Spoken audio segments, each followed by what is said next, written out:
ঘরে 4টি জায়গায় বদজিন থাকে যারা আপনাকে ক্ষতি করতে পারে। আমরা কিন্তু অনেকেই ঘরের ভিতরে এখন আলহামদুলিল্লাহ বসবাস করি, ঘরের ভিতরে যে শয়তান থাকে এটা আমরা অনেকে জানি না। অনেকে আলহামদুলিল্লাহ এখন ইসলামের যে জ্ঞানগুলো সেগুলো আমরা নিচ্ছি। অনেকে আবার জিন জাতি বিশ্বাস করতে চায় না। জিন জাতি বিশ্বাস না করলে কিন্তু আপনার ইমানই থাকবে না।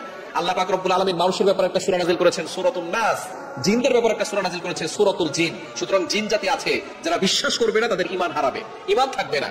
আল্লাহ পাক রব্বুল আলামিন মানুষও দিয়েছেন, জিন জাতিও দিয়েছেন। বর্তমান চিকিৎসা বিজ্ঞান তারা আবার জিন জাতি বিশ্বাস করে না, তারা বলে এটা মানসিক ভারসাম্যহীনতা। কাউকে জিনে আসর করলে, জিনে ধরলে তারা বলে এটা মানসিক ভারসাম্যহীনতা, এটা একটা রোগী হয়ে গেছে। আসলে তারা জিন জাতি বিশ্বাস করে না, এই কারণে তাদের ঈমান নাই। সুতরাং আমরা মুসলমান হয়ে যদি আমরা বিশ্বাস না করি তাহলে আমাদের ঈমান থাকবে না। সুতরাং ঘরের ভিতরে আমাদেরকে সতর্ক থাকতে হবে। নিজের ঘর হলেও একটু সতর্কতা অবশ্যই চলতে হবে।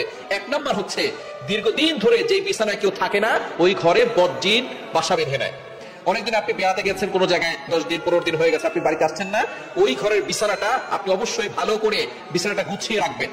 আল্লাহ হলে সেখানে বদজিন সেখানে থেকে যাবে এবং আস্তে আস্তে আপনি বিপদে পড়ে যাবেন। সেই ঘরে এসে যখন আপনি আসবেন বিছানাটা ভালো করে পরিষ্কার করবেন, ভালো করে সেটাকে ঝাড়া দিবেন। নবীজি সাল্লাল্লাহু আলাইহি ওয়াসাল্লাম 1500 বছর আগে আমাদেরকে সবকিছু সুন্দর করে জানিয়ে দিয়েছে। হয়তো ঘরের ভিতরে আপনি ছিলেন না, কোনো বিষাক্ত প্রাণী থাকতে পারে এবং জিন সেখানে বসবাস করে, আপনি সেখানে অবশ্যই ভালো করে আউযুবিল্লাহি মিনাশ শাইতানির রাজিম করে ফু দিবেন বিছানায়। এরপর আপনি বিছানাটা ভালো করে ঝাড়ু দিয়ে দিবেন, তাহলে ইনশাআল্লাহ আর কোনো ক্ষতি আপনার হবে না। 1 নাম্বার হচ্ছে দীর্ঘদিন ধরে যদি কোনো বিছানায় কেউ না থাকে তখন সেটারা জিনেরা সেখানে বসবাস করা শুরু করে দেয়। 2 নাম্বার হচ্ছে আপনার ঘরের ভিতরে অ্যাটাচড টয়লেট যেটা আছে, সেই টয়লেটের ভিতরে জিন্না বসবাস করে।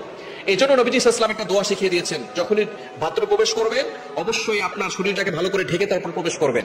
মা বোনরা যে অবস্থা সে অবস্থা ঢুকে যায় এভাবে ঢুকবেন না, ভালো করে মাথায় কাপড় দিবেন এবং মাথায় টুপি রাখা এটা সুন্নাহ। নবীজি সাল্লাল্লাহু আলাইহি ওয়াসাল্লাম মাথাকে ভালো করে আটকে রাখতেন। মা বোনরা যখন টয়লেটে যাবে তখন ভালো করে মাথাটাকে কি করে নেবে, আটকে তারপরে প্রবেশ করবে এবং একটা দোয়া পড়বে, বাম পা দিয়ে প্রবেশ করবে, দোয়া পড়বে আল্লাহুম্মা ইন্নী আউযু বিকা মিনাল খুবুসি ওয়াল খাবাইস।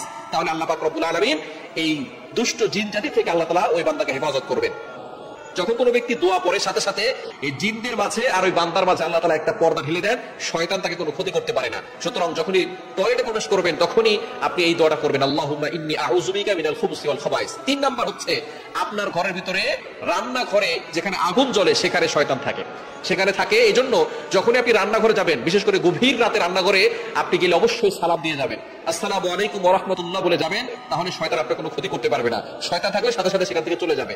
আপনি রান্নাঘরে যখনই যাবেন সালাম দিয়ে প্রবেশ করবেন, তাহলে আপনাকে কেউ ক্ষতি করতে পারবে না। এবং ঘরে ঢোকার সময় বিসমিল্লাহ বলে প্রবেশ করবেন। বিসমিল্লাহ বলে প্রবেশ না করলে ওই লোকের সাথে সাথে বদজিনরাও ঘরের ভিতরে ঢুকে যায়। এজন্য ঘরে ঢোকার সাথে সাথে সালাম দিবেন, বিসমিল্লাহ বলে ঘরে ঢুকবেন, তাহলে শয়তান আপনার সাথে ঘরে ঢুকতে পারবে না।